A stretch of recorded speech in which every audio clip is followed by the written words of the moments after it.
Mr. Silent Channel. Please don't skip the ads. Kabanata 3471 Hampasin ang bakal. Anong nangyari? Mahigpit na sinabi ni Feng Xiaotian, mga guro. Medyo marami. Walang kalaban-laban ang pag-aalala, ang grupong ito ng mga terrestrial na demonyo at halimaw ay tama sa kanyang gana. Ang pagpatay ay maaaring ganap na bitawan ang mga kamay at paa. Leader ng Team Bai. Pinigilan siya ni Su Qingzhou, sa pagkakataong ito, ang ilang grupo muna nang galing sa Dark Sect, ay walang gagawin. Ano? Saglit na natigilan si Bai Wumang, sa palagay mo kaya mo silang maging kalaban sa mga ligaw na espiritong ito. Alam na ni Hongmeng na dinala ko ang mga tao dito, at ang mga eksperto na ipinadala ko ay malamang. Kahit ako ay hindi madaling harapin. Bagamat inamin ni Bai Wumang na siya ay one-on-one, walang gaanong tao sa Hongmeng, at siya ang kanyang kalaban. Ngunit hindi ito kailangang talunin para maging banta. Sa larangan ng digmaan, kung minsan ang pagkakasalubong, pagsupil sa dami, at paggawa ng gulo ay sapat na upang baguhin ang huling labanan. Bagaman hindi ito madali, ngunit, habang nangyayari ito, mas kailangan nating umasa sa ating orihinal na lakas. Sinabi ni Su Qingzhou, kailangan nating patunayan na kahit walang asawa, mayroon tayong puhunan upang makipagkompetensya, sa halip na umasa sa mga taong dinala mo. Alam na alam ni Su Qingzhou sa kanyang puso na ang grupo ng mga tao ni Bai Wumang ay talagang minamaliit ang Human Alliance. Sa gayong saloobin, imposibleng tunay na magtiwala sa isa't isa at magtatag ng isang pakikipagtulungan. Kasama ang mga mythical beast na iyon, maliban kay Xiao Jin, na kabilang sa kanyang sariling pamilya, ang iba pang mythical beast ay karaniwang dumating upang makita ang mukha ni Ye Fan. Sa kritikal na sandali, kung wala si Ye Fan, ang mga banal na hayop ay hindi magtatrabaho ng husto para sa sangkatauhan. Sa makatuwid, muling dumating si Anman upang umatake, ngunit ito ay isang mahalagang pagkakataon na kailangang sakupin. Ang panday ay nangangailangan ng sarili nitong hardware. Isang babaeng hindi alam kung gaano kataas ang langit, tumawa si Achu. Hindi katakataka na asawa ito ng eskrimidor, Miss Su, napaka-interesante mo, humajijek si Feng Yu. Tuwang-tuwa si Xiao Ziner, Qingzhou. Ipaubaya mo sa akin. Sisilaban ko ang apoy para patayin ang mga demonyong iyon. Pinag-isipan ni Su Qingzhou ang mga taong naruroon, at sinabing, Ziner, ikaw Yi Qinglan, sumama ka sa akin upang mamuno. Elder Feng Xiaotian, sana. Wala sa mga kalaban na pumunta dito sa pagkakataong ito ang babalik. Ate, huwag kang mag-alala, dahil si Kuya at ang Spear King ay nakipag-usap sa Soul Witch na iyon, hindi ko masasayang ang kanilang pagsusumikap. Sabi ni Feng Xiaotian, naging anino ng kulog at nagmamadaling lumabas. Ang punong tanggapan ng Human Alliance ay nasa lahat ng direksyon, at ang malaking bilang ng mga gusali ay mabilis na lumulubog sa oras na ito. Hindi makita ang dulo, isang itim na thundercloud na may purple gold light thunder ang dumating sa kalangitan. Ang hangin ay umiihip, at ang hangin ay umuungal. Anong problema kay Bai Wumang? Haha, kayong mga taksil, hindi pa rin lumalabas para mamatay. Isang malakas na lalaki na may guhit na tigre, blonde na buhok, at matipunong katawan na parang burol, ang tumapak sa ulap. Nasaan ang Emperor Swordsman? Bakit walang figures? Gusto kong makita kung gaano kabilas ang sword intent na iyon. Tumingin si Petit Banshee sa puting mabalahibong palda na may kaakit-akit ng ngiti. Sword bite, linggayo. Manahimik, nandito kami para makipag-ayos, hindi patayan, huwag takutin ang mga kabataang ito sa kagubatan. Pasigaw na sabi ng isang maamo at matikas na lalaki na may puting roba at nakatiklop na pamaypay. Sa oras na ito, nang lumitaw si Feng Xiaotian, si Su Qingzhou at ang iba pa ay sunod-sunod na lumabas sa ere. Si Elder Feng Linwan ng Jiushang Tiaingong ang personal na namuno sa team. Mukhang may nangyari na talaga kay Feng Jishan. Kinuha ni Bai Wumang ang ilan sa kanyang mga nasasakupan at lumabas upang tingnan, na may panunuya sa kanyang mukha. Naunawaan na ni Su Qingzhou ang ilan sa background ng Hongmeng, at hindi nakakagulat na marinig ang Nine Heavenly Palace. Narinig na nila ang tungkol sa pinakamakapangyarihang monghe sa Hongmeng, ang 8 kalamidad ng Qinglongfeng at Jishao, at ang usapin ng pagprotekta sa guya. Ang Feng Linwan na ito, sa unang tingin, ay isang direktang inapo. Hehe, dahil alam mo na si Tiener ay masama ang pakiramdam at walang buhay, dapat mong sabihin sa mga ganid na tao dito na ang bagay na ito ay isang malaking problema. Sa pagkakataong ito pinamunuan ko ang koponan dito. Ito ang pinakamaliit sa mga kahihinatnan. Kung talagang maghihintay ako at lalabas ng personal ang aking kapatid, kung gayon. Ang mundong ito ay walang paraan upang mabuhay. Sinabi ni Feng Lin kamakailan, na parang masayang itinuro si Feng Yu sa kanyang likuran. Tayo, you know best. Umaasa ka ba na kapag dumating ang tatay mo, ikaw mismo ang maglilinis nito? Huminga ng malalim si Feng Yu, tumingin kay Su Qingzhou at sinabing, Miss Su, kahit na hindi ka masyadong naniniwala dito. Pero, tatay ko, wala ka talagang choice. 8 Robbery Qinglong, hindi pa natin nakita. Kung gusto niyang ipaghiganti ang anak niya, mag-isa siyang pupunta dito. Sa sandaling matapos magsalita si Su Qingzhou, ang kabilang partido, si Feng Linwan at ang iba pang grupo ng mga demonyo ay tumawa lahat. Ha, may sakit ba sa pag-iisip ang babaeng ito? Mas mabuting hindi ko marinig ang sound transmission na ito, sumasakit ang tiyan ko sa kakatawa. Ang ligaw ay ang ligaw, isang grupo ng mga mangmang. Ang lakas para iligtas siya, gusto mo pa bang makita si Lord Feng Jixiao? Walang kailangang magpakita, wala na siya. Si Feng Linwan ay umubo ng 2 beses, at nagpatuloy, Misu, huwag kang matapang. Nag-imbestiga na kami, at nakipag-ugnayan na sa kanya ang eskrimedor ng imperial na si Ye Fan. Patay na ang hari ng mga Titans. Ngayon ikaw, sa halip na maghintay dito para patayin, mas mabuti, makipagtulungan kang mabuti, at hahanap ako ng ilang magandang paraan para sa iyo. Walang intersection ang pinakamahusay na paraan palabas, sabi ni Su Qingzhou. Hindi yun magagawa. Kung tutuusin, ang kagubatan ay masyadong magulo, at kailangan natin si Hongmeng na alagaan ito.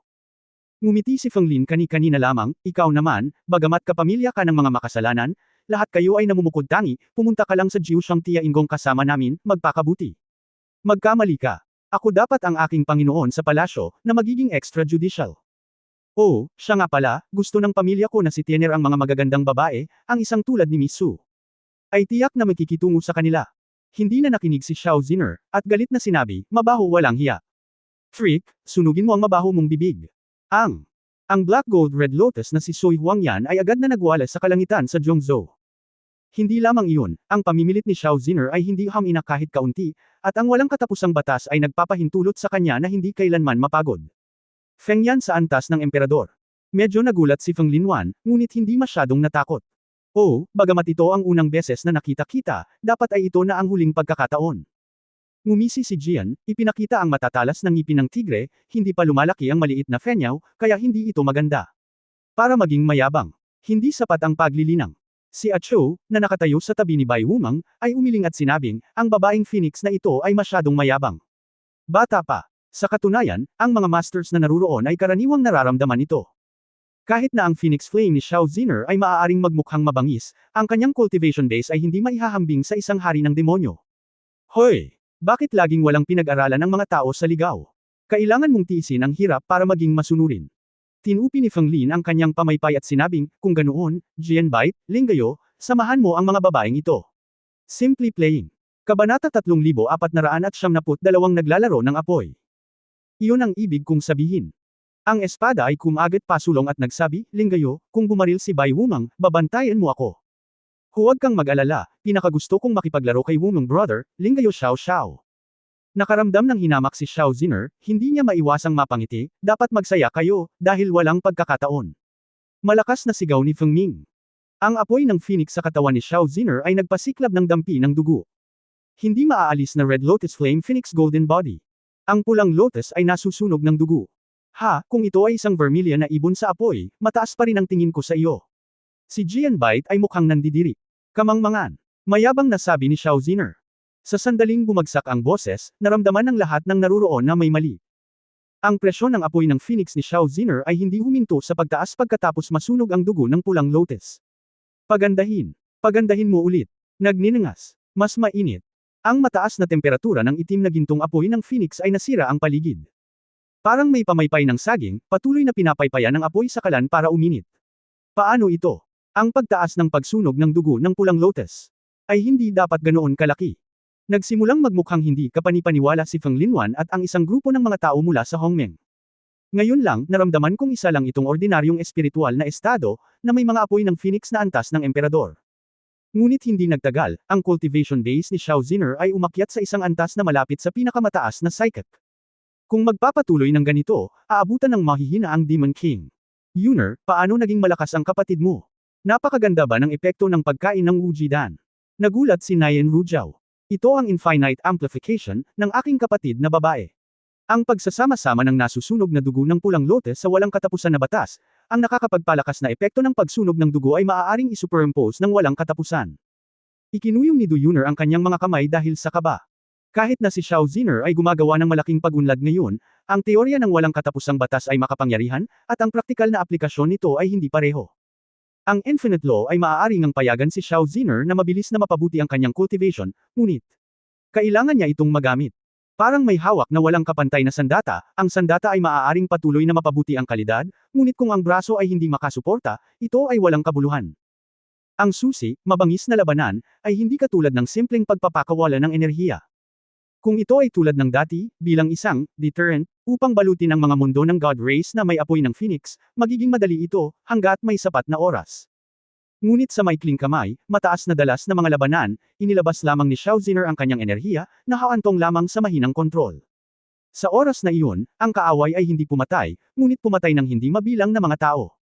Ang dapat gawin ngayon ni Xiao Ziner ay komprehensibong pagbutihin ang kanyang iba't ibang katangian. Kung paanong itinaas ni Ye Fan ang kanyang katawan, ganoon din si Xiao Ziner. Ngunit, kahit na itinuro sa kanya ni Ye Fan ang lahat, ang karanasan at oras ni Xiao Ziner ay hindi niya kayang abutin ang lakas ni Ye Fan. Munting Phoenix Girl, masyadong maglaro ng apoy, mag-ingat na sunugin ang iyong sarili. Ngumiti ng masama si Jian Bite. Ang aming Phoenix Clan ay pinakagustong sunugin ang katawan. Sabi ni Xiao Ziner. Malamig na sumangot si Jian Bite, naging Golden Lightning Bolt, at agad na lumapit kay Xiao Ziner. Ang bilis naman. Lahat ng tao sa Human Alliance ay hindi napigil ang magpawis para kay Xiao Ziner. Ang espada ay kumagat sa isang paa at hinugot ito, at ang mga kulog ay sumabog, gumawa ng isang malakas na ingay. Hinimok ni Xiao Ziner ang walang katapusang batas, at isang pulang Lotus Fire Shield ang namumulaklak sa kanyang harapan. Ang pulang Lotus na kalasag ay agad na hinati ng claw mark na ito at naging hindi mabilang na fault shards. Bukod dito, para itong mga patong ng salamin na direktang nabasag sa hangin. Hatiin. Sa pamamagitan ng mahiwagang kasanayan ng kagat ng espada, ang sinumang kalaban na ang base ng paglilinang ay hindi tugma para dito, o lahat ng uri ng enerhiya, ay mapuputol. Ang enerhiya ay puwersahang nagyelo, nawasak, at nagambala, at habang nagtatanggol, nagdulot din ito ng malaking pinsala. Tapos na. Ngumisi si Jian Bite, na nagpaplano ng makitang magkapira-piraso si Xiao Ziner. Ngunit biglang, sa harap ni Xiao Ziner, ang mga marka ng kuko ng kidlat ay tila nakatagpo ng mahabang milya. Ang pulang Lotus at Phoenix na apoy ay patuloy na namumukadkad at namumukadkad. Malinaw na ilang sentimetro lang ang layo, kinailangan ng malaking lakas para makarating kay Xiao Ziner. Napaungol si Xiao Ziner, lumitaw ang ilang maliliit na sugat sa kanyang tiyan.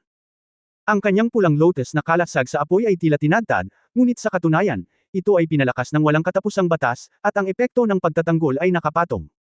Ngunit dahil talagang ibang-iba ang cultivation base ni Xiao Ziner, kahit na pinilit niyang dagdagan ang kanyang cultivation base, hindi ito solid. Kaya't sa harap ng ultimong galaw ng kagat ng espada, nasugatan pa rin siya. Si Rao, hindi natatalo ng isang round, ay nagulat din sa mga masters na naruroon. Alam mo, ito ay hindi isang paligsahan ng parehong antas sa lahat. Maaari talagang hadlangan ng babaeng Phoenix na ito ang pag-atake ng kagat ng espada. Nagulat si Achu at iba pang Dark Sect Masters. Binuksan ni Xiao Ziner ang makulay na mga pakpak sa likod niya, at ang kanyang bilis ay biglang bumilis, na nagbukas ng distansya. Marami na siyang pinagkadalubhasaan sa aplikasyon ng walang katapusang batas, ngunit kung tutusin, kulang pa rin siya sa init. Matagal nang tumatawag, ngunit iyon lang. Mabilis na pinagaling ni Xiao Ziner ang sugat. Uulan ng pulang Lotus Arrow. Hindi mabilang na Suiwang Red Lotus Rockets ang bumagsak mula sa Phoenix Flame Cloud. Kaagad na sumunod, ang hindi mabilang na mga gintong gulong, mga balahibo ng apoy, mga sinag ng liwanag, at mga espadang tumatagos sa puso ay sunod-sunod na nahulog. Hindi binalak ni Xiao Ziner na lumaban isa-isa, ang layunin niya ay lipulin ang lahat ng nanghihimasok.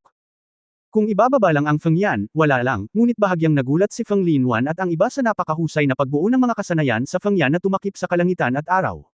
Napakalakas ng mental power. Kung walang maraming enerhiya, imposibleng manipulahin ang napakaraming makasagisag na Feng Yan trick. Tulad ng alam ng lahat, ang espiritual na kapangyarihan ni Xiao Ziner ay tumaas din ng husto sa pamamagitan ng walang katapusang pagpapalakas sa kanyang kaluluwa ng Phoenix. Kung ikukumpara sa cultivation, ang mental power ay ang pinakamahusay na kontrolin. Umuungol. Gatlang M. Nagpakawala ng tigre si Jian Bite.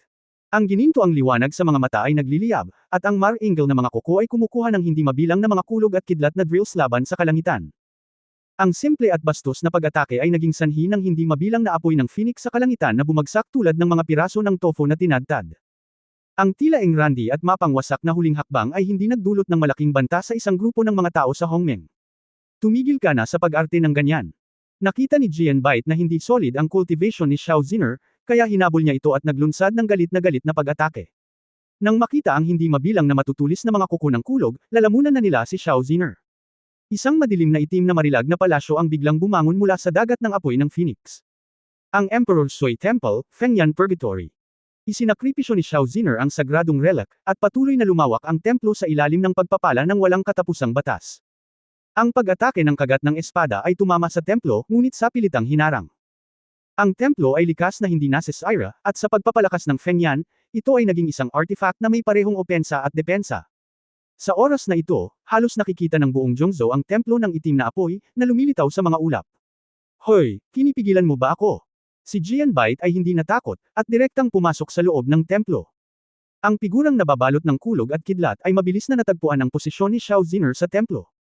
Lahat ng bagay sa templo ay kinokontrol ni Xiao Ziner, at hindi mabilang na Fengyan traps ang umatake kay Jian Bait. Ang Sword Bite ay gumagamit ng mga kuko nito upang putulin ang mga pag-ataking ito. Sa mabilis na kidlat na pagtugis na labanan, bagamat si Xiao Ziner ay kumapit sa kagat ng espada, wala siyang oras upang isaalang-alang ang sitwasyon sa labas. Si Ling Gayo na nakasuot ng puting damit, habang ang lahat ay binibigyang pansin ang labanan sa itaas, isang sorpresang pag-atake ang lumitaw sa likod ni Su Qingzhou. Kabanata 3473 Sakripisyo. Ang bilis kasing bilis na parang instant teleportation. Hipag. Nalaman ni Feng Xiaotian na may mali, itinaas niya ang kanyang kamay at may dragon crossbow.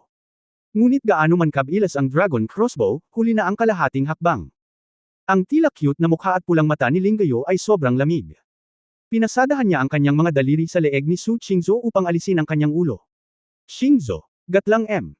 Napasigaw si Feng Qinglan nang mapansin niya ito. Bang! Isang malapit na tawag.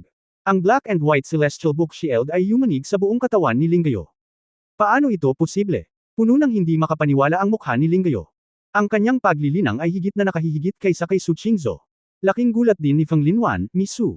Minamaliit talaga kita. Naisip niya na kapag naging matagumpay ang sorpresang pag-atake ni Ling Gayo, halos sigurado na sila. Matapos manalo si Su Qingzhou, ang alyansa ng tao ay babagsak sa kalahati.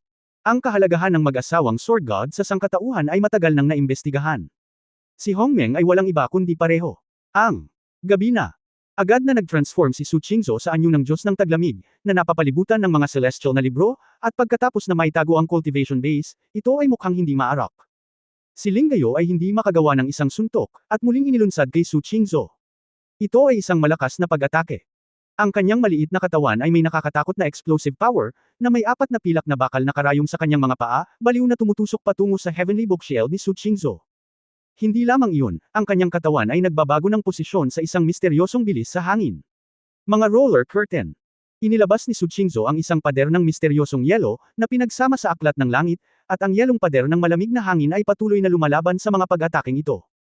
Ang namumulaklak na ice crystal snowflakes na namumulaklak ng makapal sa dingding ay talagang pag-atake ni Ling Gayo, na nakaukit ng hindi mabilang na mga bakas.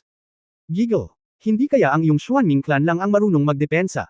Ang bloodline ng Diyos ng Taglamig, natatakot ako na ito ay bluffang lamang. Ang mga Dark Door Masters ay nakaranas ng daan-daang laban at mayaman sa karanasan. Nang makitang bagaman nagtatanggol si Su Qingzhou, siya ay napakawalang kibo, at agad niyang napagtanto na si Su Qingzhou ay maaaring nagpupumilit lamang ng husto. Ate, tutulungan kita. Magsisimula na sina Feng Xiaotian, Feng Qinglan at ang iba pa, ngunit napatigil silang lahat ng voice transmission ni Su Qingzhou. Ako mismo ang gagawa. Matigas ang tono ni Su Qingzhou, alam niya na kung ipakita niya ang kanyang pagkamahiyain sa ganoong oras, tiyak na makikita ng kabilang partido ang kanyang lalim. Ngayon, bagamat hindi sapat ang kanyang lakas para talagang makipagkumpetensya sa mga master na ito sa antas ng demonyo, magagawa niya man lang ang sapat na mga trick. Ang isa sa mga dakilang bentahe ng batas ng tadhana ay ang halos makagawa nito. Siyempre, ang kawalan ay halata, at kailangan ng isang bagay na sakripisyo. Upang pansamantalang makamit ang lakas sa pakikipaglaban-laban kay Ling Gayo, kinailangan ni Su Qingzhou na gumastos ng maraming iba pang kapalaran, ngunit wala siyang pagpipilian ngayon. Kahit na magkakaroon ng isang napakasamang sitwasyon sa hinaharap, maaari lamang niyang i-overdraft muna ang kanyang sariling kapalaran. Xuaneng Frozen Mist. Sa pagmamanipula ng mga batas ni Su Qingzhou, siya sa anyo ng Diyos ng Taglamig, ay tila nagkaroon ng banal na tulong. Ang puting nyebe na mahabang buhok ay lumipad sa kalangitan, ang nagyayelong ambon ay mabilis na kumalat, at ang temperatura ay nagsimulang bumagsak. Sa ilang sandali, ang naglalagablab na Suihuang Temple at Fengyanhai ay nasa langit. Ang nagyayelong malamig na alon at ang yelo at nyebe na bagyo sa ibaba. Ang dalawa. Langit ng yelo at apoy. Hindi lamang ang mga ordinaryong monghe ng Human Alliance, ngunit maging ang mga master ng Dark Sect ng Hongmeng ay umatras lahat. Sa pamamagitan lamang ng pagtakbo ng isa-isa, malalabanan ng isa ang matinding kapaligiran sa sandaling ito. Ang dalawang babae ay talagang napaluha si Jiang Ye sa tuwa, na parang nakikita ang tagumpay ng kanyang anak. Ang mga babae lang ang nakakaalam na si Xiao Ziner ay naglalakad sa gilid ng limitasyon, naglalakad sa manipis na yelo. Si Su Qingzhou ay nag-overdraft sa kanyang hinaharap na kapalaran kapalit ng pagiging matapang sa oras na ito. Gayunpaman, upang hindi mabuli ni Hong Meng, dapat silang magpakita ng matigas na panig. Nakakapahamak na taglamig. Ang katawan ni Linggayo ay isang demonyong kuneho, at hindi ito angkop para sa napakalamig na kapaligirang ito sa pakikipaglaban. Rainstorm Ice Lotus.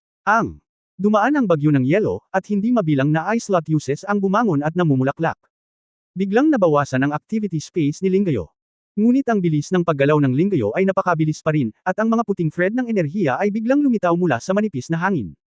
Noon lamang natuklasan ng lahat na sa panahon ng paggalaw ng Linggayo, ang lahat ng mga trajectory ay naging mga istruktura ng enerhiya na tulad ng sambad. Huwag kang gumalaw, hindi ako interesadong maglaro ng matagal.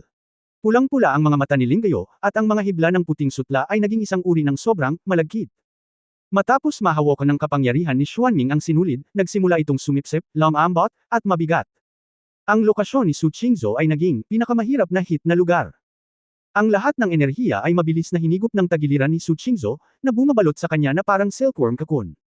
Huminto ang bagyo at naputol ang malakas na ulan. Si Su Qingzhou ay nakabalot dito at tila ganap na nakakulong. Stupid anak, sa tingin mo ba talaga tumatakbo ako? Nako, nakakaawa naman, saan mo na kita sasaksakin? Bubula dyan ang mata mo. O bingi ang tenga mo. Hihi. Hindi mo masagot, dahil masyadong mabagal ang oras doon. Humajijek si Linggayo, at isang puting liwanag at matalim na tinak ang lumitaw sa kanyang kamay. Nang makita niyang tutusukan na niya ang kakun, laking gulat niya. Isang kadena ng mahiwagang yelo na pinalapot, manipis at matutulis na talam, na umikot palabas sa lahat ng direksyon. Fengchi ay cicada wings. Pilit itong pinakawalan ni Su Qingzhou mula sa loob at hinati ang kakun. Mabilis na umatras si Linggayo at nakitang naputol ang kanyang energy thread. Paano nangyari iyon? Dapat ay nakulong ka ng aking lingsi. Iyon lang ang naisip mo. Si Su Qingzhou ay mukhang walang pakialam at tila hindi sumasang-ayon. Hindi ito maintindihan ng mga taong ito sa Anman. Lider ng koponan, na-drain na ni Lingsi ang bilis sa landas, na nagresulta sa isang napaka-delay na tilapon, tama ba? Ang Lingsi, ni Linggayo ay maaaring makaiwas kahit sa mga pag-atake mo, kaya bakit hindi nito hawakan ang apelyidong Su? Isang babae. Alam na ni Cho at ng iba pa sa simula na huli na si Feng Lin na dinala dito si Linggayo para puntiryahin si Bai Wumeng. Alam ng lahat na imposibleng talunin si Bai Wumeng sa isang head-to-head match. Sa makatuwid, maaaring lumikha si Linggayo ng puwang para sa mabagal na pag-atake at pigilan si Bai Wumeng. Totoong imposibleng talunin si Bai Wumeng, ngunit gagawin din itong hindi komportable si Bai Wumeng at hindi makayanan ang tunay na pinsala. Sa hindi inaasahang pagkakataon, hindi man lang nakayanan ni Linggayo ang isang tila mahinang Su Qingzhou. Napakunot din ang noo ni Bai Wumeng, ang kanyang mga mata ay nagpapakita ng hinala, hindi ko alam, kakaiba ang kakayahan ng babaeng ito. Talagang hindi nila maisip kung gaano kalaki ang isinakripisyo ni Su Qingzhou sa hinaharap para mawala ang mortal na sitwasyong ito. Qingzhou, kung gusto mong kumain mag-isa, hindi mo magagawa. Sa sandaling ito, biglang tumayo si Feng Qinglan at inihagis ang dugo ng galit na dragon. Kahit na si Su Qingzhou ay nakaranas na ng hindi mabilang na malamig na pawis sa kanyang puso, si Feng Qinglan ay napaka-relax. Ang babaeng may mahabang pula at gininto ang buhok ay pumapalpak, at kasabay ng pagwagayway ng kanyang kamay, ang mga itim na snowflake ay nakakalat sa buong kalangitan. Kaagad pagkatapos, isang maitim na baluti ang nakakabit sa kanyang katawan. Nguzu, Yan Bingja, si Feng Linwan at ang iba pang grupo ng mga tao mula sa Hongmeng ay natulala. Isa pang anim na rubbery blue dragon. Nagbago ang ekspresyon ng lahat, pugad ba ng asul na dragon ang lugar na ito? Paano makakalabas ng dalawa ang anim na nakawan? Kabanata 3474, tambangan mula sa lahat ng panig. Dahil sa sobrang sentido komon ni na Xiao Ziner at Su Qingzhou, hindi gaanong pinansin ng lahat ang paglilinang ni Feng Qinglan sa oras na ito. Ang base ng paglilinang ay mababa, at tila ito ay naging isang mapanlinlang na pamamaraan. Isang grupo ng mga master ng Dark Sect ang hindi malay na naniniwala na kapag nagsimula na ang laban, ang paglilinang ni Feng Qinglan ay hindi magiging mas mahina kaysa sa kanila. Hipag, hintayin mo. Wala si kuya, hindi mo kayang pasukin ka ng personal. Iniunat ni Feng Xiaotian ang kanyang kamay sa tamang oras, ngunit hindi niya hinayaang kumilos si Feng Qinglan. Ang lahat ng ito ay inayos ni Su Qingzhou matagal na ang nakalipas. Siya at si Xiao Ziner ay maaaring gumamit ng mga espesyal na paraan upang puwersahang suportahan ang eksena, ngunit hindi maaaring pilitin ni Feng Qinglan na itaas ang kanilang paglilinang. Sa makatuwid, kung gusto mo talagang gumawa ng pangwakas na desisyon, kailangan mo pa ring umasa sa Feng Xiaotian. Hey! Ikaw si Feng Xiaotian, na kilala bilang Head of the Three Musts. Sa katunayan, lahat ay pareho. Nandito kami ngayon, para lang bigyan ka ng huling pagkakataon. Si Feng Linwan ay mukhang kalmado, niyugyug ang kanyang pamaypay at bumantong hininga, dahil naglakas loob akong dalhin ang napakaraming tao dito, natural na mayroon akong mga dahilan. Sa inyong lahat, sa tingin mo ba ay mapipigilan mo ako sa paghihintay? Galit, ang malayong kalawakan ay nag-vibrate, at ang prestihiyo ng dragon ay tumatagos. Munting bagay, sa harap nitong Shenlong, paano ka magiging mayabang? Isang dagandong ng dragon, mula sa malayo hanggang malapit, ay mabilis na bumagsak sa hangin. Si Xiao Jin iyon, na nagniningning ng maliwanag. Matapos matanggap ang balita, nagmamadali siyang bumalik mula sa labas. Pagkatapos ng labanan ng mga Titan, ang mga Titan ay natalo at natahimik. Nakumpleto na rin ni Suzaku at Baiho ang kanilang kasunduan kay Ye Fan, kaya bumalik sila sa kanilang sariling teritoryo.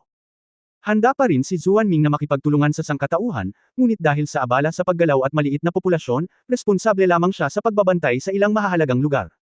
Kumuha si Xiao Jin ng ilang dragon at nagpatrolya upang harapin ang ilang pioneer na monghe na pumasok.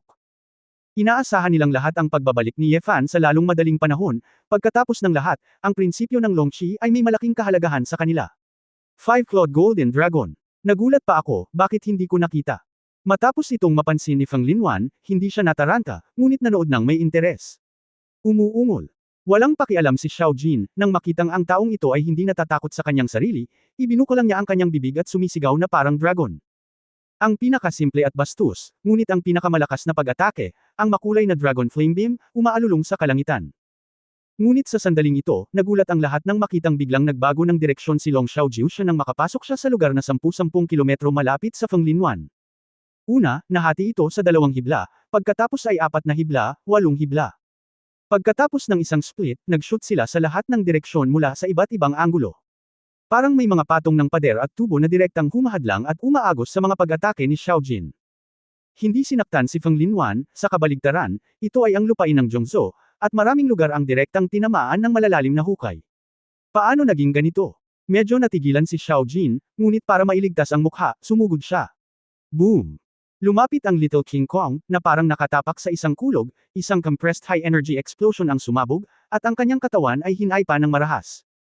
Sinundan, nagyayalong-yelo, space folding, thunderbolt, iba't ibang nakatagong bitag, sunod-sunod. Umaasa sa malakas na pangangatawan ng pamilya Shenlong, nilabanan ni Xiao Jin ang mga pinsalang ito at nagpatuloy sa pagsulong. Pero kahit na hindi ito masyadong nasugatan, masakit pa rin ang nararamdaman. Paminsan-minsan, dahil sa kaguluhan ng kalawakan, hindi umabant o umatras si Xiao Jin, at napaatras ng mahigit 10 milya. Kailan gumawa ang taong iyon ng napakaraming bitag? Nagulat ang lahat sa Human Alliance. Akala ko nakabalik na si Xiao Jin, at sigurado siya sa lahat. Dahil dito, si Feng Linwan, na tila lipsmakang lang, ay talagang makalaro ng isang tunay na gintong dragon sa kanyang palad. Sa tingin mo, bakit naglakas loob si Feng Linwan na pumunta rito kasama ang napakaraming tao? Ngumisi si Bai Wumang, bagaman ang taong ito ay hindi si Qinglong, ang kanyang paglilinang ay hindi gaanong mas masahol kaysa kay Feng Jixiao, at ang kanyang mga mahiwagang kasanayan ay 10 mukha.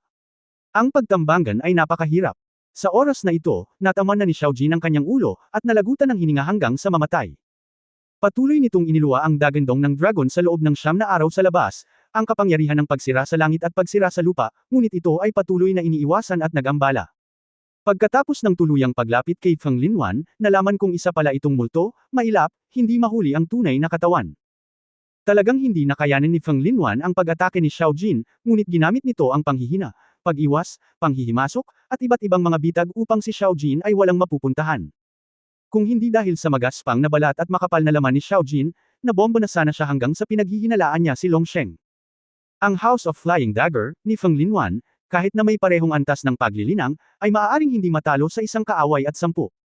Bilang karagdagan sa mahinang aktibong hanay ng pag-atake, ito ay halos isang perpektong magic skill na pinagsasama ang parehong opensa at depensa. Wala akong narinig na sinuman na makakapag-crack nito sa pamamagitan ng brute force. Ang alagad ng gintong dragon na ito ay may lahat ng kakayahan, pakikipaglaban sa kamalayan at kakayahan, ngunit wala siyang. Hindi ko man lang makita na tinutokso ito ng kalaban, at nag-aaksaya pa ng enerhiya. Hindi ko talaga alam kung paano ito lumabas sa Dragon Pond, umiling si Feng Yu at bumantong hininga. May magaling na master, at madaling makihalubilo. Tinatayang sa pilitan siyang pinakain ng Sword God, haha. Makikita na hindi lamang ang mga tao dito, kundi maging ang mga banal na hayop dito, na walang Sword God. Sila ay walang silbi. Ilang Panginoon ng madilim na pinto ang nanunuya at nanunuya sa likod. Nangako akong sabihin kay Bai Wumang at sa iba pa na huwag barilin, ngunit kahit si Long ay pinaalis, at hindi pa rin mapigilan ni Feng Linwan. Dapat mong malaman na sa likod ni Feng Linwan, sa madilim na ulap ng pagkislap ng kidlat, mayroong ilang mga master ng dark sect na hindi kumikilos. Masasabing katatawanan lang ang ganoong eksena. Walang buhay, tayo, makinig ka kay Uncle. Bumalik tayo sa Hongmeng, kakausapin kita. Mapait na sinabi ni Feng Linwan, ang barbarian ay isa lamang barbarian, at ang background nito ay hindi may kukumpara kay Hongmeng. Hintayin ang pangunahing puwersa ng Hongmeng na dumating muli. Wala kang pagkakataong bumalik. Lalo na tayo, ganito ang kapatid mo. Ikaw ang hiyas sa palad ng Palace Master. Kung babalik ka, siguradong matutuwa ang Palace Master. Malamig na sumangot si Feng Yu, hindi ako interesado, pasayahin ang taong iyon. Oo, sayang naman. Napailing si Feng Linwan, at biglang nakaramdam ng lamig sa likod niya. Isang thunderbolt ang nagpadala ng figure sa likod niya, si Feng Xiaotian iyon. Filungdo. Napagtanto ni Feng Linwan na ang tanging kakayahan sa teleportasyon sa kalawakan tulad ni Filungdo ay maaaring direktang tumalon sa kanyang hindi mabilang na mga bitag at makapunta sa kanyang likuran. Ngunit si Filungdo ay lohikal na hindi maunawaan ng tumpak ang posisyon. Kung makakasunod sa kanya si Feng Xiaotian, tiyak na nilinang niya ang trick na ito sa pagiging perpekto bago siya magkaroon ng isang tiyak na kontrol sa posisyon. Alam mo, ang Filungdo ay isang panlilinlang sa sarili. Ang trick na ito ay napakahusay, ngunit hindi ko alam kung gaano karaming hirap ang kailangan nitong tiisin. Masokista ka ba? Huli nang bumalik si Feng Lin, natulala. Ang mukha ni Feng Xiaotian ay walang malasakit, ang kanyang mga mata ay nagpakita ng lakas ng loob at paghamak, at nasuksok na niya ang isang daliri sa pagitan ng kanyang mga kilay. Tian. Jilong Crossbow, Shan Ju. Ang libu-libong dragon crossbows ay instant. Kabanata 3475 isang malinis na pahinga. Ang Asher Ballista na tumawid sa kalangitan, ang kapangyarihan ng langit at ang hangin na naghati sa ulap, ay nilamon si Feng Linwan. Maging ang madilim na ulap sa likod nito ay hinati ni Chen Ju sa dalawa. Ilang sandali, dalawang tao pa, dalawang dark sect cultivator mula sa lahi ng demonyo, ang lumitaw sa hangin. Nang inakala ng maraming tao na sinalakay at pinatay ni Feng Xiaochangqi si Feng Linwan, lumitaw ang figure ni Feng Linwan sa ibang direksyon. Nakakakilig talaga. Sa kasamaang palad, masyado mo akong minamaliit. Sa loob ng saklaw ng aking ambush, ang nakikita ko ay maaaring hindi nangangahulugang totoo. Masayang sinabi ni Feng Lin sa huli, bueno, dinala ko na ito dito. Dahil hindi ka kumakain o pinarurusahan sa pag-ihaw, hindi mo kami masisisi. Marumi at nakakapagod na trabaho, hindi ako interesado, hayaan na lang natin. Tumingin si Feng Linwan, at ang isang higanteng human cultivator na kasama niya ay direktang nag-awit ng higanteng palakol at nahati ang puwang. Ang higanteng tao ay konektado muli sa dalawang palakol, at ang pagbubukas ng bitek ay lumalawak. Inactivate ni Feng Linwan ang displacement trap, dahilan upang direktang lumipat sina Jianbite at Linggayo sa pintuan ng kalawakan. Nagulat ang lahat, at medyo naiintindihan ng General Space Teleportation Spell. Ang higanteng lalaki na iyon ay maaaring buksan ang pinto ng kalawakan ng tumpak gamit ang isang palakol. Ano ang kasanayang ito? Talagang nagtatago si Hongmeng ng mga dragon at nakayukong tigre. Kung papatayin ang mga taong ito, hindi nila namamalayan. Munting Fengno, kailangan mong mamuhay ng maayos, darating ang tiyuhin upang kitilin ang iyong buhay sa susunod, inisya ni Jianbite. Dapat maging masunurin ang lahat, bago tayo bumalik, mabubuhay ka pa ng ilang araw, tumakbo hanggang sa abot ng iyong makakaya. Tumawa si Linggayo. Galit na galit si Xiao Ziner, at galit na lumipat patungo sa pintuan ng kalawakan at pinakawalan si Feng Yan. Gayunpaman, si Feng Yan ay hindi nakapasok ng maayos sa loob ng saklaw ng ambush mula sa lahat ng gilid, at direktang nilamon ng iba't ibang mga bitag. Ziner. Huwag mong bitawan. Masusunog ang Zhongzhou. Si Su Qingzhou ay nagmamadaling pananghinaan siya ng loob, dahil ang mga displacement at teleportation traps na ito sa halip ay nagpadala kay Feng Yan sa iba't ibang lugar sa Zhongzhou. Anong mahiwagang kasanayan? Ay! Mahigpit na itinikom ni Xiao Ziner ang kanyang mga ngipin, matagal na siyang nagsasanay ng husto, para lang hindi matalo. Ayaw! Napakalungkot niya. Namumula ang mga mata ni Du Yuner at ng iba pang babae. Sa katunayan, sa mata ng maraming tao, si Xiao Ziner ay gumawa ng mabilis na pag-unlad at nagtrabaho ng husto. Sa paghahambing, ang kanilang pag-unlad ay mas mabagal. Gayunpaman, napakalakas ng kalaban kaya lahat sila ay nakaramdam ng mali para kay Xiao Ziner. Biglaan. Tinakpan ng higanteng lalaking nagbukas ng pinto ng kalawakan ng kanyang puso at nagsuka ng dugo. Habang nasugatan ng higanteng lalaki, diretsyong isinara ang pagbubukas ng espasyo. Ang kagat ng espada, na akmang hahakbang, sa sobrang takot ay mabilis na umatras. Bitawan mo si Kung. Gusto mo bang ikulong si Lao Su sa space crack? Galit na galit si Jianbite. Malungkot ang mukha ng higanteng si Shikong, it's burying heart thunder, pagkatapos. Lahat ay tumingin kay Feng Xiaotian sa malayo. Haha, gaya ng inaasahan kay Elder Feng Xiaotian. Anong ambush mula sa lahat ng panig, kaya ba nitong pigilan ang burying heart thunder? Jiang. Natatawa. Hinintay ni Bai Wumang na marinig ito ng ansect, at ang kanyang mukha ay hindi makapagsalita. Ang mga kasanayan sa Qinglong ay makapangyarihan, ngunit ang mga kasanayan ni Feng Xiaotian ay halatang malakas. Hindi masyadong tumpak ang pagkulog ng puso burial ng lahat, na iniiwasan ang mga bitag gaya ng mga hadlang sa pag-iisip na nasa ambush. Damn! Nakalimutan ko ang trick na ito. Mukhang hindi madaling umalis kung hindi mo siya papatayin, sambat ni Jian Bait. Natatakot akong hindi ito gagana sa iyo, bahala na si Elder Feng Linwan, humajijek si Linggayo. Ang kaluluwa ng dragon ni Feng Xiaotian ay nakaambang sa kanyang likuran, nang makitang talagang kapakipakinabang ang Burial Heart Thunder, ipagpatuloy itong ilabas kay Feng Linwan at sa iba pa. Gitling. Kahit na lumaban si Yun Gong, ngunit ang mga puso ng ilang Hongmeng Masters ay nananakit pa rin, at ang kanilang primordial spirit ay nabigla. Kung hindi sila naging malakas sa cultivation, pinatay na sila ni Heart Burial Thunder. Pinaikit ni Feng Lin ang kanyang mga mata ng huli, Junyao, ang espiritual na spell. Isang babaeng cultivator na may iba't ibang rune na nakapinta sa kanyang mukha at katawan, at isang mahabang tirintas, na hindi pa nagsasalita noon, ay malamig na tumango. Sa isang iglap, nag-alab ng mag-isa ang katawan ng babaeng magsasaka. Nawala ang katawan, ngunit ang iba't ibang rune sa katawan ay naging kulay abo-ginto. Ang lahat ng mga rune na ito ay nahulog kay Feng Linwan at iba pa, tulad ng mga tato. Ipinagpatuloy ni Feng Xiaotian ang Burying Heart Thunder, ngunit hindi na muling nakaabala. Hindi maganda. Inilipat ng Banshee na ito ang lahat ng kanyang cultivation sa ibang tao sa pamamagitan ng paglipat nito sa mga rune. Ang espiritual na kapangyarihan ng mga taong ito ay napabuti, at ang Heart-Burying Lightning ay maaaring labanan. Human Alliance ang karamihan ng mga tao ay nakaramdam ng sobrang desperado. Anong klaseng halimaw ang mga lalaking ito? Bakit mayroon pa itong trick? Elder Feng Linwan, gusto mo ba talagang umalis? Wala pa kaming napatay na tao. Ayaw ni Jian Bait. Ang mga taong malapit ng mamatay, huwag magmadali. Ayaw ni Feng Linwan na gumawa ng mali. Masama kung mas maraming banal na hayop ang dumating. Dumating sila dito sa tamang oras. Kapag opisyal nang umatake si Hongmeng, lahat ay madaling makuha. Bitawan ang hangin, buksan muli ang pinto. Ang higanteng lalaki ay nagpakawala sa langit at tumango, at dalawang palakol ang lumabas muli, binuksan ang pinto ng kalawakan. Hindi ako pumayag na pumunta ka. Ang katawan ni Feng Xiaotian ay tumaas ng husto, at ang kanyang mga mata ay kumikislap sa lahat ng uri ng nagliliyab na apoy. Crazy Dragon's Blood Shi. Ha! Sa maliit na kasanayang ito, karapat-dapat bang ipagmalaki ang Haiko? Ang isang demonyong angkan na nababalot ng ambon at naging madilim na ulap ng kulog at kidlat ay tumawa ng mapang-asar. Wala kang paningin. Ito ang Dragon Royal Dragon. Nagmura si Feng Linwan, ngunit sa kanyang puso, naiintindihan niya na mali ang makikita ng mga taong nasa kanyang panig. Dahil kahit siya ay nagulat. Ang lalaking ito, talagang magagamit ang trick na ito. Maliban kay Feng Jixiao, wala pa siyang nakikitang Qinglong, na talagang magagamit ang nangungunang kasanayan sa Qinglong na magagamit para sa 6 na kapigatian. Biglaan. Isang puwersa ng Qinglong na ganap na naiiba mula sa dati ang sumabog mula sa katawan ni Feng Xiaotian. Ang hangin at mga ulap ay gumalaw, at ang kalawakan ay yumanig ng husto. Kaya't ang portal na binuksan ni Shi Kung ay nag-ambala at muling isinara. Kang Yan Liaotian, makulay na liwanag ang tinina ang lahat. Isang malaking puyo ng tubig ang lumitaw sa kalangitan, kumulog ang mga ulap, at umungol ang hangin.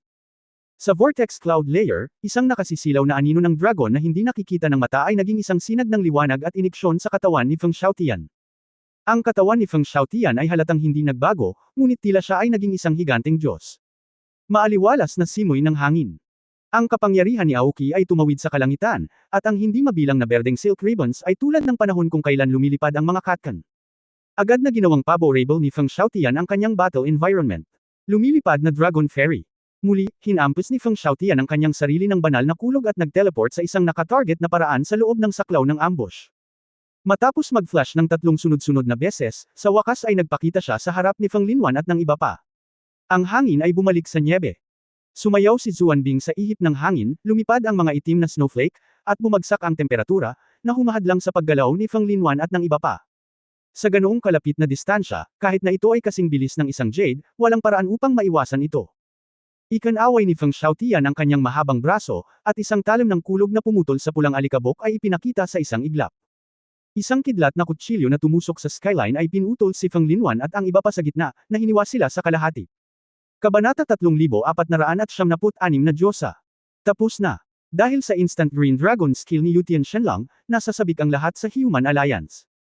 Kung malulutas ni Feng Xiaotian ang grupong ito ng mga tao, hindi lang madidismaya si Hongmeng, pati na rin ang sarili niyang moral ay mapapalakas. Ang bawat tao ay apurahang nangangailangan ng kumpiyansa, nang walang Diyos ng espada, ang kumpiyansa na panatilihin ang tinubo ang bayan. Nag-iisip ng maganda. Nakita ni Feng Linwan na napunit siya ng Thunderblade, at habang papalapit ang sandali, naglunsad siya ng time trap. Bumalik. Sa loob ng maliit na hanay, ang oras ay nadial pabalik ng napakaliit na halaga. Ang mga epekto at aksyon ng pag-atake ni Feng Xiaotian ay bumalik lahat sa orihinal na sandali. Ngunit sa pagkakataong ito, nagkaroon ng oras si Feng Linwan para mag-react. Isang displacement trap ang na-activate, at si Feng Xiaotian ay tinalikuran. Nang makitang walang kabuluhan ng suntok ni Feng Xiaotian, hindi makapaniwala ang lahat. Ang lakas ng panahon. Masyadong manloloko no. Anong hindi niya magaling? Sinabi ko kanina. Ang mahiwagang kasanayan ng ambush mula sa lahat ng panig, maliban sa limitasyon ng saklaw, ay halos hindi masasaktan. Hindi sumang-ayon si Bai Wumang at iba pa. Hindi nakakagulat. Kahit na si Feng Xiaotian ay nasa estado ng Yutian Shenlang, ang kanyang paglilinang ay katulad ng kay Feng Linwan. At ang ambush ni Feng Linwan ay may napakataas na fault tolerance rate, at hindi natatakot sa mga instant killing moves. Sa mata ng iilang grupo ng mga Anman, kahit gumawa sila ng hakbang, maaring hindi nila mapanatili ang lahat. Umaasa lang sa isang Feng Xiaotian, ilang babae, at isang parallel importer. Nakakamangha na nakakalaban hanggang ngayon. Feng Xiaotian, inaamin ko na talagang minamaliit kita. Kung handa kang magpasakop sa aming Hongmeng, handa akong ipakilala ka sa Nine Heavens Palace at humawak ng isang mahalagang posisyon. May pagnanais si Feng Lin na mag-recruit kamakailan, na dapat ay isang mahusay na tagumpay. Mali ka, sabi ni Feng Xiaotian. Anong mali? Hindi naman sa minamaliit mo ako, pero minamaliit kita. Umiling si Feng Xiaotian at sinisi ang kanyang sarili, siguro pagkatapos ng pakikipaglaban sa kuya, walang nag-iisip na ito ay napakahusay, kaya nagpapahinga ako. Ha, ha ha. Naghinala si Feng Linwan na mali ang narinig niya, at labis siyang nagalit. Tumawa, nagamit mo na ang Heavenly Divine Dragon, ngunit iyon lang. Hindi mo talaga iniisip na may paraan para talunin ako, hindi ba? Tinupi ni Feng Linwan ang isang pamaypay at tinangay ang lahat sa ibaba, at ibinuka ang kanyang mga braso. Sa loob ng aking pananambang, kahit magsama kayong lahat, makakaalis ako sa aking katawan. Feng Xiaotian, kamangha-mangha ka, ngunit imposibleng lumapit ka sa akin ng mag-isa. Mayroon akong 10,000 mga paraan upang panatilihin kang 10 milya ang layo mula sa akin magpakailanman. Kung hindi ka naniniwala, maaari mong subukan ito. Sumusunod. Ang mapagmataas na deklarasyon ni Feng Linwan, lahat ay malabong nakita ang mga bituin sa kalangitan. Ang hindi mabilang na kumikislap, makulay na mga light spot ay kumalat sa buong kalangitan. Bitag. Iyan ang hindi mabilang na mga bitag na inilatag ng pananambang. Ang bawat bitag ay may basbas ng huli na paglilinang ni Feng Lin, at ang isang monghe na hindi kasing husay niya ay maaaring hindi man lang makapasa sa isang bitag. Tunay na hindi maisip na gustong dumaan sa mga bitag na ito at pumunta sa panig ni Feng Linwan. Ginamit ni Filungdo at Burial of Heartlay ang lahat ng magagamit. Si Feng Linwan ay hindi lamang maayos, ngunit nailigtas din ang lahat ng mga kapantay. Kung gusto mo akong talunin, baka magkaroon ka ng pagkakataon pagkatapos ng 7 kapigatian. Natawa si Feng Lin kamakailan, sa pagkakaalam ko, ang Divine Dragon ng Yutian ay kumokonsumo ng maraming pera, sigurado ka ba? Na gusto mo itong ipagpatuloy? Hay, tumawag ka. Huminga ng malalim si Feng Xiaotian, na parabang nakagawa siya ng isang malaking desisyon, ang kanyang mga mata ay nagbago mula sa komplikado tungo sa determinado. Alam mo ba? Bago lumitaw ang aking nakatatandang kapatid na lalaki, mayroon akong 20,000 taon, at halos wala akong mahanap na tunay na kalaban. Pinaikit ni Feng Lin ang kanyang mga mata ng huli, so ano? Ang labanan ay ang pinakamahusay na pagsasanay. Walang kalaban, at nahuhumaling ako sa paglilinang, kaya ano ang dapat kong gawin? Hindi lamang natahimik si Feng Linwan, ngunit nagpakita rin ng pagdududa si Bai Wumang. Sa oras na ito, ngumiti si Feng Xiaotian. Ang sagot ay, kumilos ka, talunin mo ang iyong sarili. Natahimik muli ang lahat. Hindi babaliw ang lalaking ito. Pinalo niya ang sarili niya. Self-tortured. Ang isang grupo ng mga Dark Sect Masters ay nagpakita rin ng kakaibang mga ngiti, pakiramdam na talagang hindi maipaliwanag. Biglang, iniunat ni Feng Xiaotian ang kanang kamay sa oras na ito, at nakita ng lahat na sa 5 daliri, nagliyab ang apoy ng iba't ibang kulay. Tianfeng, Xuanding, Kangyan, Shenlei, Qingmo. 5 uri ng mga asol na dragon ang kapangyarihan ng, bumuo ng 5 katawan ng enerhiya ng nag-iisa. Huwag kang mag-abala, nagkamali ako, nakikiusap ako sa iyo, lahat ng malalaki at maliliit na dilag, pakiusap. Tila kinakausap ni Feng Xiaotian ang kanyang sarili, sa sobrang hindi komportable na ekspresyon. Nagkatinginan ang lahat, hindi alam kung sino ang kausap niya. Kailangan kong gawin iyon. Huwag. Nahihiya ako. Hoy! Nako! Huwag! Hindi ko ba magagawa? Mukhang natarante si Feng Xiaotian pagkatapos noon, biglang pinunasan ng kanang kamay ang kanyang mukha. Ang mga mata ay nakapikit, nakabukas, at pagkatapos ay itinulak pasulong gamit ang isang kamay. Sumigaw siya ng malakas, lumabas ka. My goddess! Nang natigilan ang mga manunood, lumitaw ang isang mas nakakatakot na eksena. Sa 5 daliring iyon, ang 5 puwersa ay naging mga sinag, na nakakalat sa paligid ni Feng Xiaotian. Naging berdeng katawan si Tian Feng, at naging babaeng mamamana sa palda ng mga ngaso, matangkad at balingkinitan, na may nakapusod. Si Zuan Bing ay naging isang kaakit-akit na babaeng salamangkero na nakasuot ng asul na damit ng palasyo at may hawak na staff. Si Kang Yan ay nakasuot ng pulang leather jacket at leather na pantalon, at nakasuot ng guwantes, isang boksingero na may ligaw na kagandahan. Si Shanlei ay isang simple, malapit na magaan na baluti, na may hawak na isang maikling talim ng isang punyal, ngunit isang nakamaskara na assassin. Ang huling kapangyarihan ni Aoki ay isang babaeng mage na may 2 nakapusod, na may mahiyaing mukha. Ang 5 diyosa na nag-transform sa pamamagitan ng kapangyarihan ng asul na dragon lamang, naglagay ng porma sayon sa sandaling lumitaw sila sa entablado, nakatayo kasama ni Feng Xiaotian. Ang diyosa sa kagubatan, Fenger. Hinugot ni Fenger ang kanyang pana at masiglang komandat sa lahat. Ang diyosa sa yelo at niebe, Binger. Mukhang hindi kaibig-ibig si Binger. Ang diyosa ng mainit na singsing, si Xiao Kang. Tumalsik si Xiao Kang sa sobrang bilis. Xiao Lei, nag-aatubili si Shanlei assassin na magsabi pa. Ako. Ang pangalan ko ay Ching Ching. Lahat, ingatan mo ako. Nahihiyang sabi ni Aoki Girl. Nang natigilan ang lahat, sinuntok ni Xiao Kang si Feng Xiaotian sa puwitan. Bastos. Kung mag-asawa ka, ayaw mo sa mga kapatid natin. Sa kritikal na sandali, kailangan mo pang hanapin ang mga kapatid mo. Hindi. Xiao Kang, hindi ganoon, abala si Feng Xiaotian sa pagpapaliwanag. Taong walang puso. Malamig na ngumuso si Binger. Binger, huwag mong sabihin sa akin yan. Brother Xiaotian, gusto mo ba talaga si Ching Ching? Napaluha si Ching Ching. Paano ito? Mas mahal ko si Ching Ching. Panahon na para putulin ito. Ngini siya ni Xiao Lei. Huwag. Huwag. Ate Lei, iligtas ang iyong buhay. Mga kapatid, hayaan mo na si Xiaotian, hindi madali para sa kanya. Mabait pa rin si Feng. Umalis na lang tayo ng tahimik, tumawa si Fenger P, hindi tumawa si Meat. Huwag. Huwag. Ate Fenger, babarilan mo ako. Kahit barilin mo ako ng dragon crossbow. Si Feng Xiaotian ay abala sa pagsuyo, ang 5 diyosa na ito ng kapangyarihan ng asul na dragon ay halatang may ilang mga opinyon sa kanya. Ito ang tuntunin ni Elder Feng Xiaotian, ang batas. Pumikit ng mariin si Ling Yue. Dapat. Hindi katakataka na ito ay nakatago sa lahat ng oras, kakaiba ang ekspresyon ni Feng Qinglan. Lumalabas ba ito sa kanyang mga daliri? Hindi makayanan ni Nayan Rujao na tumingin ng diretsyo. Hindi. Iyan ang kanyang kapangyarihan ng Azure Dragon. Wala itong kinalaman sa mga daliri. Ang ekspresyon ni Bai Wumeng ay sobrang seryoso at ang kanyang mga mata ay nabigla. Ang taong ito, paano niya nagawa ito? Ang mga kapangyarihan ng asul na dragon na ito ay talagang may malayang kamalayan. Kabanata 3497 Walang kamatayan. Isang grupo ng Dark Sect Masters, na may natural na matataas na abot tanaw, ang agad na nakatuklas ng katakutan ng batas na ito ng Diyosa. Ang mga ordinaryong clone, phantom, iyon ay, displacement, pagkalito, at maaaring gumawa ng ilang nakakasakit na aksyon, ay napaka-high-end na. Ngunit, malayang kamalayan. Ito ay ganap na 2 kalikasan. Lider ng koponan. Ang pamimilit ng kapangyarihan ng Azure Dragon. Tama ba ako? Diretso din ang tingin ni Achu. Tama ang nabasa mo. Yung iilan. Kapareho ng level ni Feng Xiaotian. Hindi alam ni Bai Wumeng kung paano ito ilarawan, sinasabing ito ang kapangyarihan ng Qinglong. Ngunit maging malay. Buhay. Ngunit walang kaluluwa. Ang mga diyosa na ito ay talagang mga mahiwagang produkto ng isang batas. Sa wakas ay naunawaan ng lahat kung bakit sinabi ni Feng Xiaotian, natalo ko ang aking sarili. Kasabay nito, hindi mapatawas si Feng Linwan at ang iba pa. 6. Bilang Feng Xiaotian mismo, mayroong 6, si Feng Xiaotian ay isang mapilit na powerhouse. Elder Feng Linwan, huwag kang mag-alala, kahit na mayroon siyang 5 clone, wala siyang mababago. Sabi ni Jian Bite. Ngunit bago matapos ang mga salita, si Fenger, isa sa 5 diyosa, ay sumugod patungo kay Jian Bite. Tatakbo raw ito, pero ang totoo ay ginagawa nitong dragon crossbow ang sarili. Mag-isip ng maganda.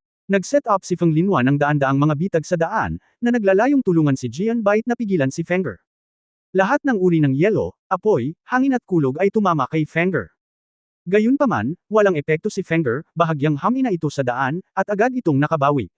Damn it! Baka iyon. Lightning Show, nagpakita na si Fenger sa harap ni Jian Bite.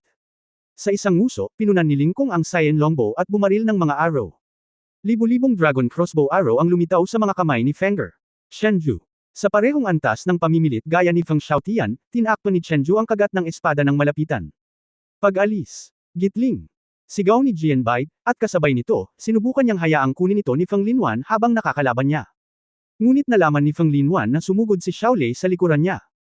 Ang assassin Xiaolei ay puwersahang sinira ang lahat ng mga bitag, at gumuhit ng talim ng kulog gamit ang isang punyal.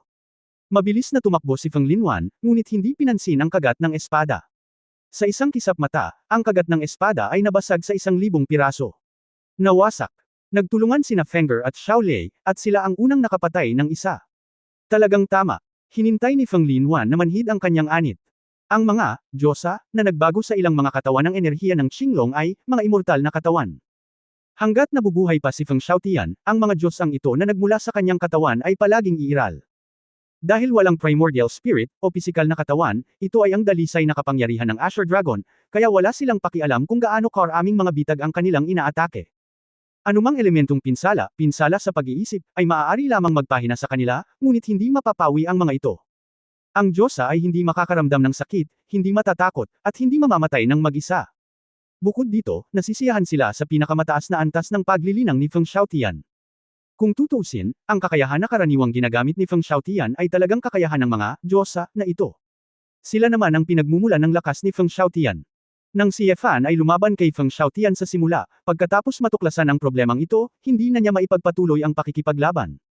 Upang malutas ang Feng Xiaotian, dapat iwasan ang lahat ng mga Diyosa. Ngunit napakalakas na ni Feng Xiaotian, at kung mayroon pang 5 babaeng bersyon ng Feng Xiaotian na hindi maaaring mamatay, paano ito matatalo? Ang higit na kinasusuklaman ay si Qingqing, ang Diyosa ng kapangyarihan ni Aoki, ay hindi nakikilahok sa labanan, ngunit sumusunod sa katawan ni Feng Xiaotian. Ang buong panahong tulong ni Qingqing para sa pagbawi ni Feng Xiaotian ay nangangahulugan na ang Feng Xiaotian ay may dobleng kahusayan sa pagbawi. Lumaki ang mga Diyosa kasama si Feng Xiaotian, na nangangahulugang lahat sila ay may mga kasanayan at kamalayan sa pakikipaglaban ni Feng Xiaotian. Kasama ng tacit cooperation ng Wan Ian, isa lang itong Feng Xiaotian Special Squad. Si Fan ay binugbog at sinumpa dahil sa pakiramdam niya ay nakakadiri. Maliban kung kaya nitong durugan ang Feng Xiaotian, sa larangan at paglilinang, ito ay ganap na madudurog. Kung hindi talaga maisip ni Fan kung anong uri ng mahiwagang kasanayan ang makakatalo kay Feng Xiaotian, na pinakawalan ng Diyosa. Umasa din si Fan sa Wushuang Sword intent na puwersahang habulin si Feng Xiaotian, kung hindi niya magagawang makipaglaban sa mga Diyosa na ito. Kaya sa huli, natalo ako sa pagod. Marahil, ang tanging makakapigil kay Feng Xiaotian ay distansya. Pagkatapos ng lahat, ang Diyosa ay maaari lamang lumitaw malapit sa Feng Xiaotian, hindi masyadong malayo. Wuho! Kainin mo ang kamao ko! Nang unang makaramdam ng takot si Feng Linwan, nabasag na ng boksingero na si Xiao Kang ang ulo ni Shikung gamit ang isang kamao. Sa isang kamao lamang, isang compressed sky fireball ay agad na pinakawalan, tulad ng isang nuclear explosion, at ito ay sumabog ng direkta sa naglalabas na hangin. Sok, munting kuneho, ang kapatid ko ang pinakagustong manghuli. Hinahabol ni Fenger si Lingayo, habang humahabol, nagpupuri ng mga palaso.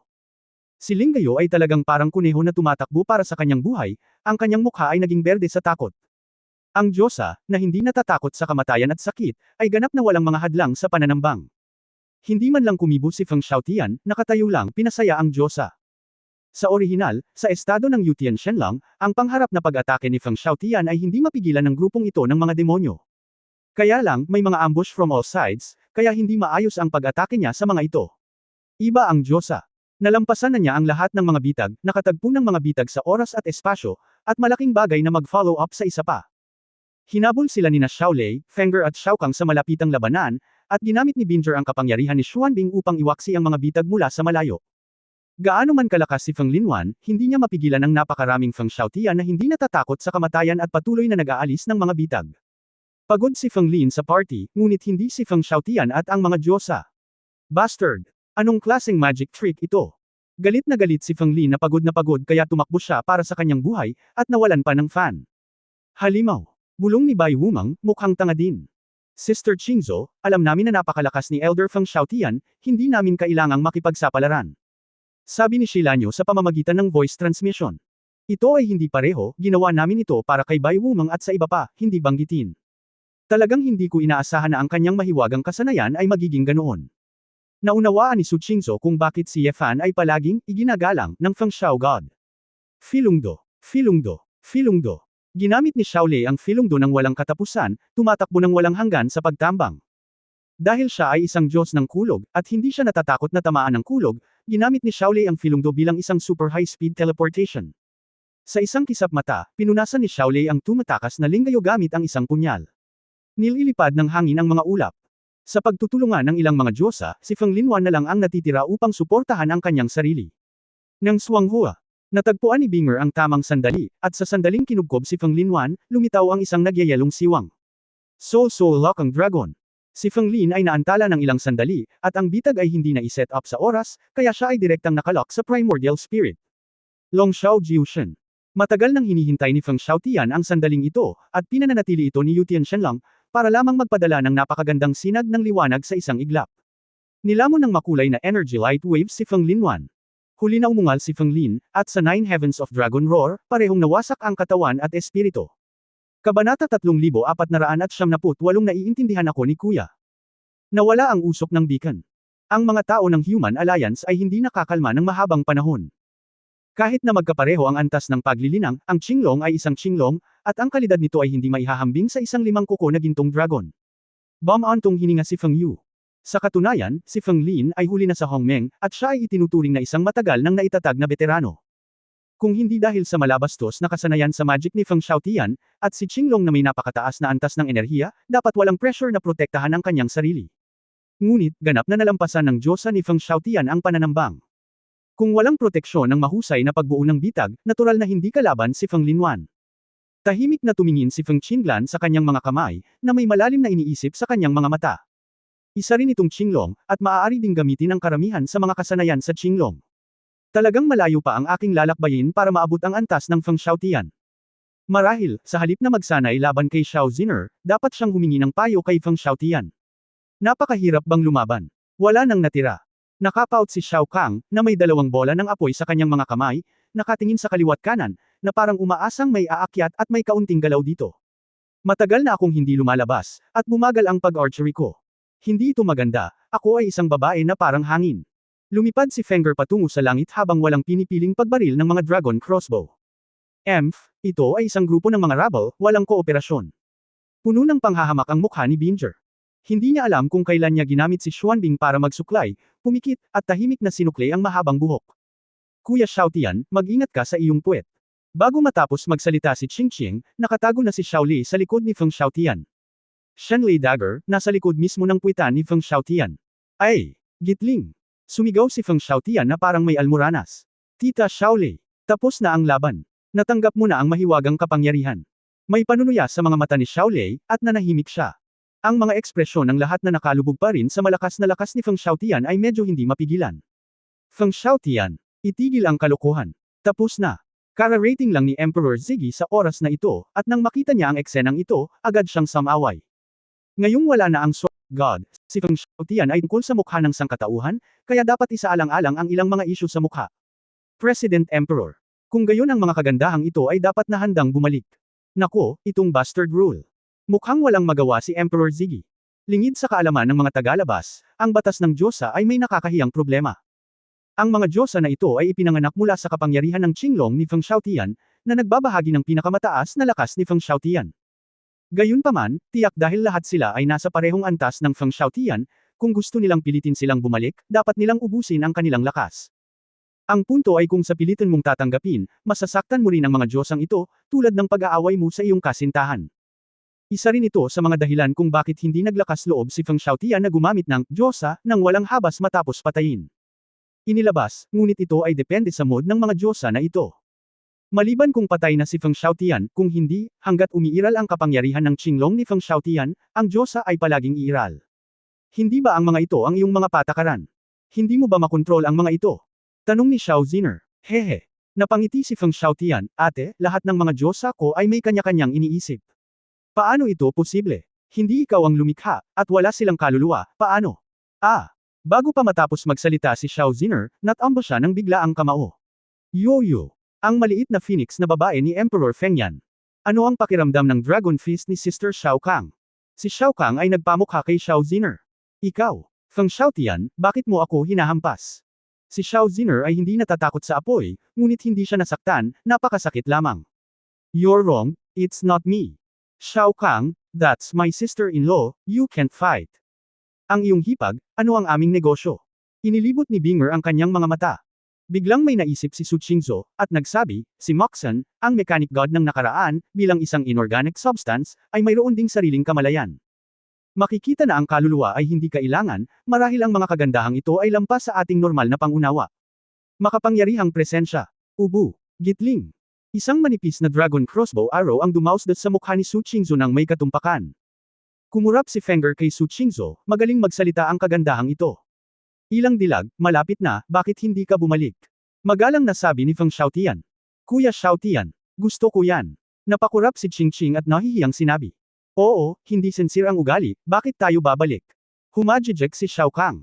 Gustong umiyak ni Feng Xiaotian ngunit walang luha, pagkatapos ay tahimik na umatras sa karamihan at iniunat muli ang kanyang kamay. Nilagay ang 5 daliri sa harap ng labi niya at isa-isa itong hinalikan. Bumalik ka, mga syota ko. Sa pag-ungol ni Feng Xiaotian, kinuyam niya ang kanyang mga kamao at inilagay iyon sa kanyang puso. Nasiyahan ang 5 diyosa at naglaho. Tahimik ang eksena.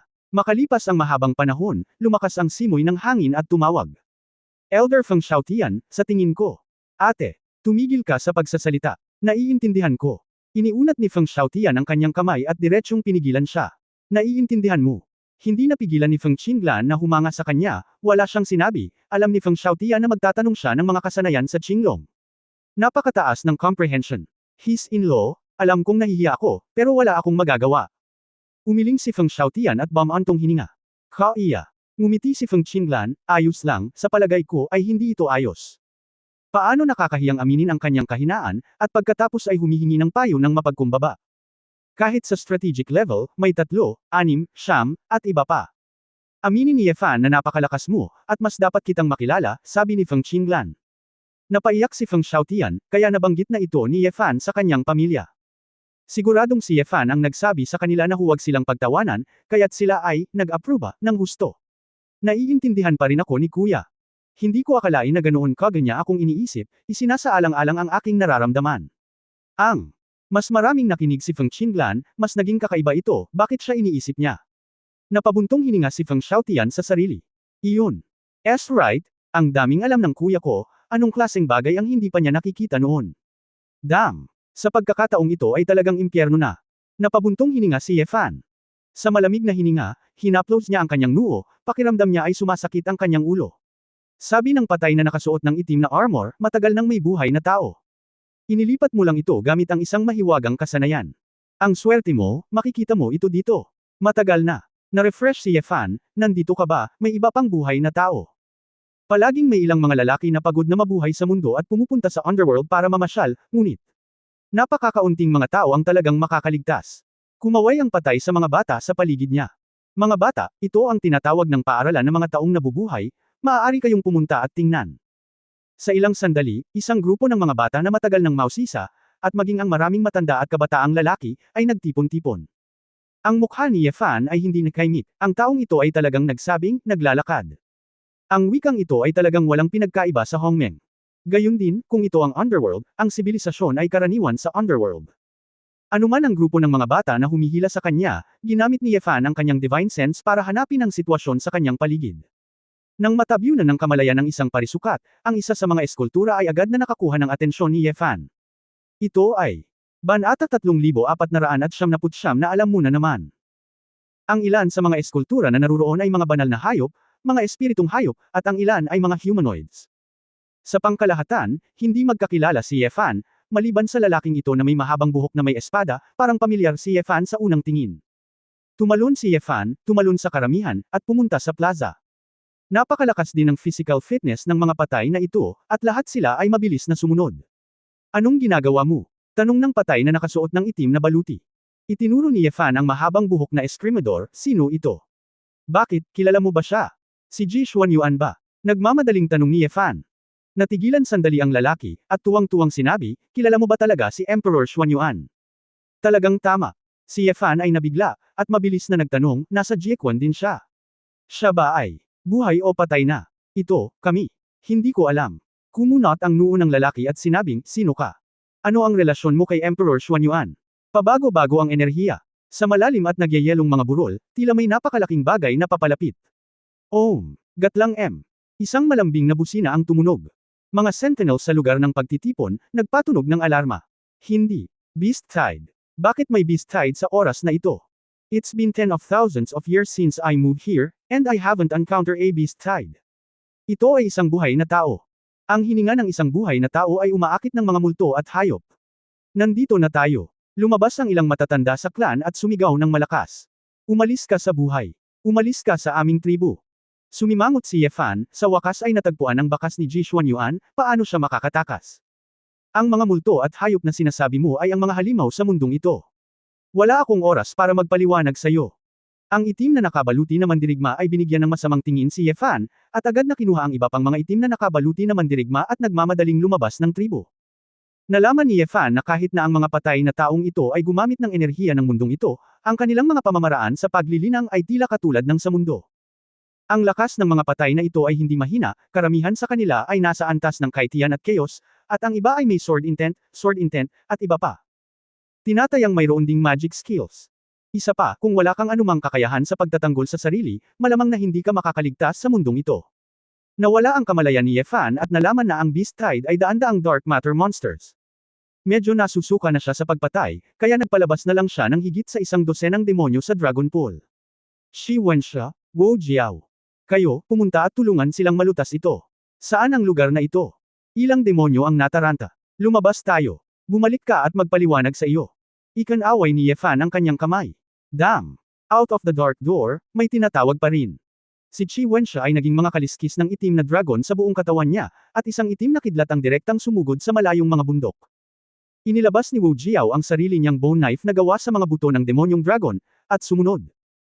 Ang paglitaw ng mga demonyong ito ay bumulaga sa mga patay na tao na abala muli sa pagtakas sa lupa. Napakaraming buhay na tao. O aking Diyos! Ang mga nabubuhay na taong ito ay may napakataas na antas ng paglilinang. Kung ikukumpara sa low-key na si Ye Fan, nararamdaman ng mga patay na monghe ang pressure ng grupong ito ng mga demonyo na medyo nakakatakot. Sa mga unang araw, hindi pa rin nasanay ang grupong ito ng mga demonyo. Ngunit ngayon umaasa sa patnubay ni Ye Fan, nagawa nilang linangin at gamitin ang enerhiya dito, at natural silang parang pato sa tubig. Ito ay isang grupo ng mga masters, na may kaunting payo. Ito ay isang super combat power na sumisira sa mga patay. Hindi nagtagal pagkatapos sumugod ang mga patay na mandirigma, nakakita sila ng ilang nangingibabaw na panggigipit, at nagambala na nila ang pag-agos ng hayop ng maaga. 3 hanggang 5 at 2, ilang sweep pabalik-balik, ang Beast Tide ay naayos na. Basag-basag, patay-patay, bangkay sa buong lugar. Itong gang. Sino sila? Ang itim na armored warrior ay puno ng mga tandang. Pagkatapos ng maling alarma at kaguluhan, pinangunahan ni Ye Fan ang leader ng demonyo at naging VIP ng tribong ito. Sa pinakamalaking tolde ng tribo, nakipag-usap si Ye Fan sa itim na nakabaluti na mandirigma at sa mga matatanda, at sa kanya lang nalaman ang sitwasyon sa oras na ito.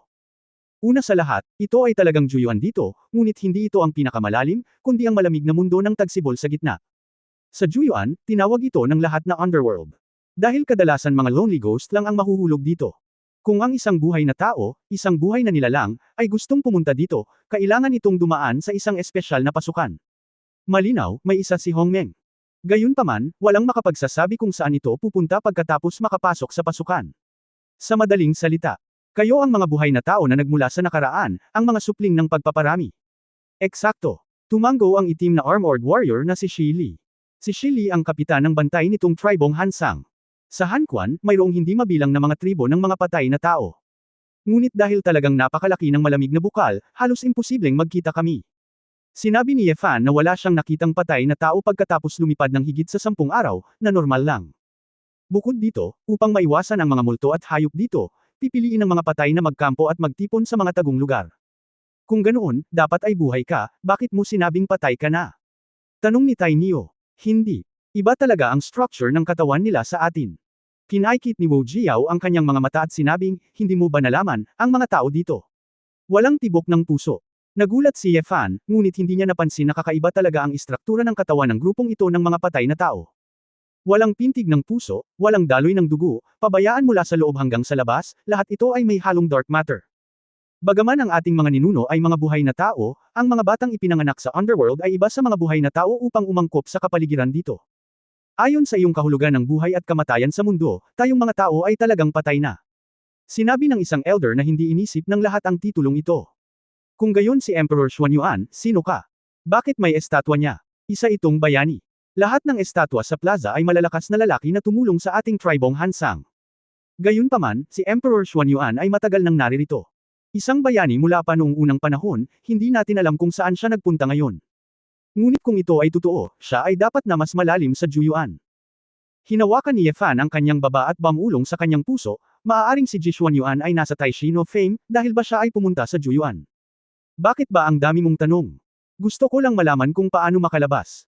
Hindi nasisiyahang sumigaw si Chi Wenxia, dinampot ang mga pagkaing karne ng hayop na dala ng mga taong Hansang, at kumagat ng husto. Pagkakain ko, naisuka ko na. Ano ba? Mas masarap kumain ng hilaw na karne. Mabaho lahat. Ang ibinigay sa iyo ng mga patay, hindi ba multo? Tumawa ang isang babaeng demonyo. Ito ba ang Qinglong malakas? Magalang na ipinaliwanag ni Shi Li, maaaring hindi sa iyong panlasa, ang mga patay na tao dito ay gustong gawing bulok ang pagkain, dahil dito, ang bulok na karne ay bihirang kainin.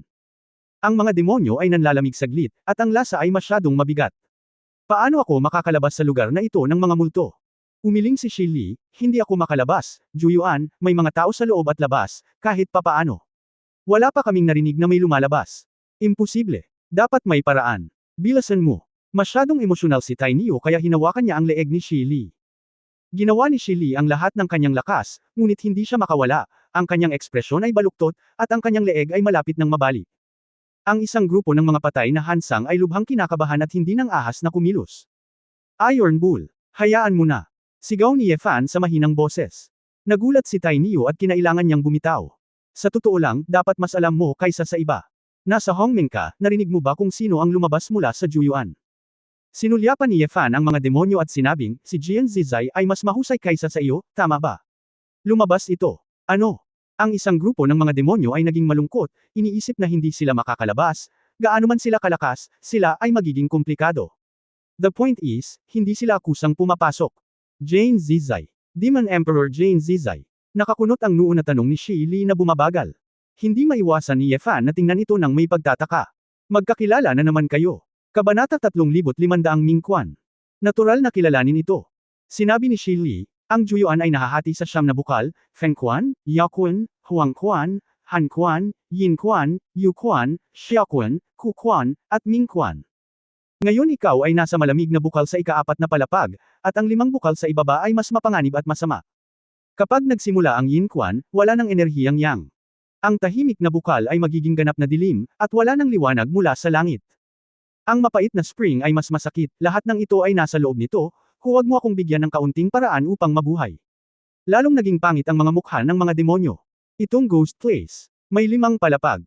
Nag-aapoy na ang puwitan, at lamig na lamig dito, anak ng aso, mas mapait pa ba? Ang susi ay hindi ako nagugutom sa daan-daang libong taon. Halika rito. Mula ngayon, magugutom na ako araw-araw na wala akong makain. Alam kong may masarap na pagkain noon, kaya dapat kumain pa ako ng ilang kagat, para hindi ako magutom ngayon. Pinatahimik ni Ye Fan ang grupo ng mga halimaw, at pagkatapos ay nagpatuloy sa pagtatanong kay Shi Araro. Nag-usap ka lang tungkol sa susunod na apat na palapag, at paano ang huling Mingquan? Nagulat ang lahat ng demonyo, at nakinig silang lahat. Kakaibang ngiti si Shi Li at sinabing, pagpunta sa pinakamalalim na Ming Spring, sinasabing hindi ito lulubog sa presensya ng tubig, hindi ito masusunog kung may sunog, hindi ito mamamatay kapag may kulog, at hindi ito matutunaw sa kaganapan ng hangin. Ano? Ang tubig ay hindi lumulubog, ang apoy ay hindi nasusunog, at ang kulog ay hindi. Extinction, ang hangin ay hindi nagbabago. Hindi ba't walang panganib? Tumawa si Chi Wenxia. Bakit hindi tayo dumiretso sa Mingquan? Mas ligtas ba? Pinaikit ni Wu Jiao ang kanyang mga mata at hinaplos ang kanyang balbas. Ang bagay na ito. Natatakot ako na hindi ito ganoon ka-simple. Abnormality ang susi. Tumango si Ye Fan at mahinang nagsabi, ang kahulugan ng Shi Li ay dapat na sabihin na sa Mingquan, ang mga patakaran ay ganap na mababali. Ang tubig ay hindi lumulubog, ngunit maaaring hindi ka nito matuno, ang apoy ay hindi nasusunog, maaaring hindi imposibleng masunog ka. Ang lahat ng mga pananaw ay hindi na nakagawian, at ang mga panganib na hindi mapipigilan ay ang pinakamapanganib. Eksakto. Tumingin si Shi Li kay Ye Fan nang may paghanga, at nakangiting sinabi, ikaw. Ano ang pangalan mo? Natigilan si Ye Fan, napagtanto lamang na hindi siya nagpakilala. Ikaw Fan. Ye Fan. Shen lang. Hindi masama.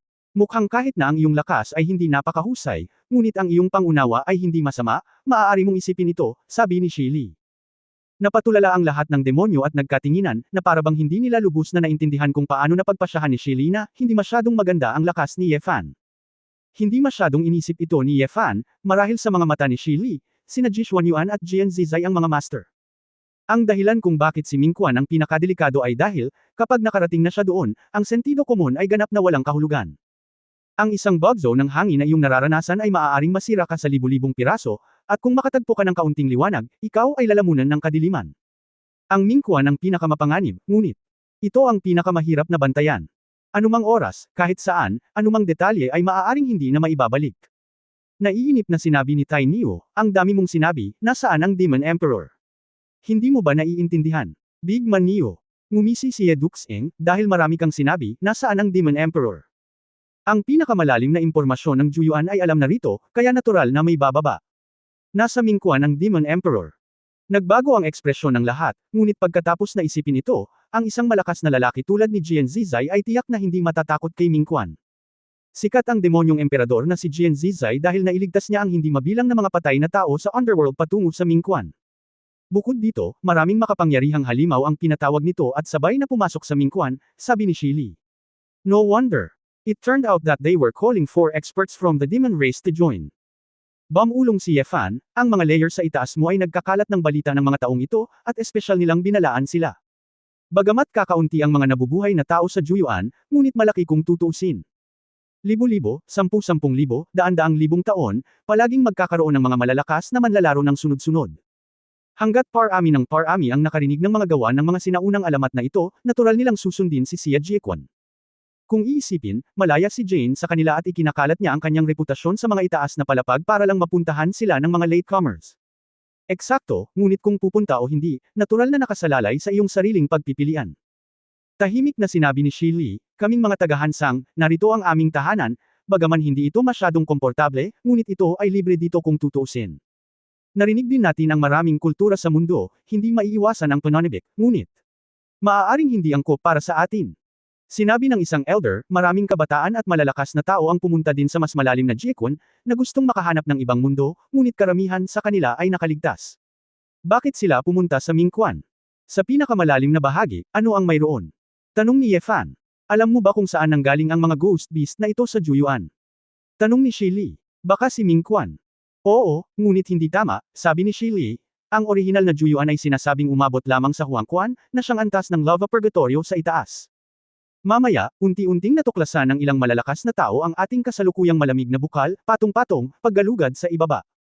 Ang dahilan ng paggalugad ay dahil gusto ng malalakas na tao na hanapin ang pinanggalingan ng mga multo at hayop. Ngunit, paghuhukay ng lupa. Sa ika-9 na palapag, narating na natin ang Mingquan, at ang pinagmulan ng mga multo at hayop ay mas malalim pa. Isang ideya ang pumasok sa isip ni Ye Fan, baka hinahanap ng mga lalaking ito ang bayan ni Ymir. Dark Matter Realm. Sinubukan ni Ymir na pasukin ang mundo nila mula sa Dark Matter World. Sa kabaligtaran, posible rin para sa mga malalakas sa mundong ito na gustong pumunta sa mundo ng madilim na bagay. Wala itong anumang espesyal na kahulugan, tulad ng mga navigator sa mundo na gustong tumuklas ng mga bagong kontinente. Ang mga nangungunang powerhouse ay may mahabang buhay. Naranasan nila ang lahat at nakita ang lahat. Sila ay palaging may upang mahanap ang ilang mga layunin upang hindi sila makaramdam ng pagkabagot. Ang problema, habang pababa ka, mas mahirap mabuhay, at mas malakas ang mga multo at hayop na nakakaharap mo. Sabihin na nating mga patay na tao, sa katunayan, kung bababa tayo, wala nang maraming mga patay na ipinanganak sa katutubo. Kung tutuusin, kahit na ang malakas ay makapagsilang ng mga bata, napakahirap para sa mga bagong silang na lumaki sa isang mapanganib na lugar. Sinabi ni Shili na may mapait na ngiti, ang ipanganak sa underworld, ang magkaroon ng mga anak, kung minsan ito ay nakatadhana na maging isang trahedya. Maraming patay at malalakas na tao ang pumunta sa Mingquan para maghanap ng posibilidad. Kung sasabihin mo, siyam may posibilidad na lumabas si Yuan, maaaring hindi ito pataas, ngunit pababa. Kaya, para maipanganak ang mga susunod na henerasyon na may kapayapaan ng isip, maraming malalakas na tao ang sumugod sa Mingquan. Natahimik ang mga demonyo, ngunit sa huli, lahat sila ay tumingin kay Ye Fan, sinadya man o hindi. Kung ganoon, pupunta tayo. Nag-isip sandali si Ye Fan at nagtanong, kung gayon si Ji Xuanyuan ay nasa Mingquan din. Iyon ay isang powerhouse mula sa isang mahabang panahon, at narinig lamang namin ang kanyang kwento. Hindi namin alam kung nasaan siya o kung siya ay buhay pa, sabi ni Shili. Ibinaba ni Ye Fan ang kanyang ulo, naramdaman niya na kung nasa Juyuan pa si Ji Xuanyuan, dapat nasa Mingquan siya. Hindi natakot si Yefan na pumunta sa Mingquan. Ngunit paano kung ang daan pauwi ay hindi pababa, ngunit pataas? Pagtatapos ng kabanatang ito. For more updates, click on the notification bell.